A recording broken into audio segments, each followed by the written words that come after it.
This episode reveals practical water and waste-saving habits suitable for any home today.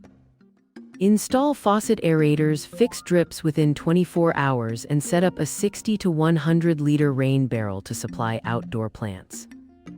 Maximize appliance efficiency by running full loads, timing laundry for off-peak hours, and using eco modes.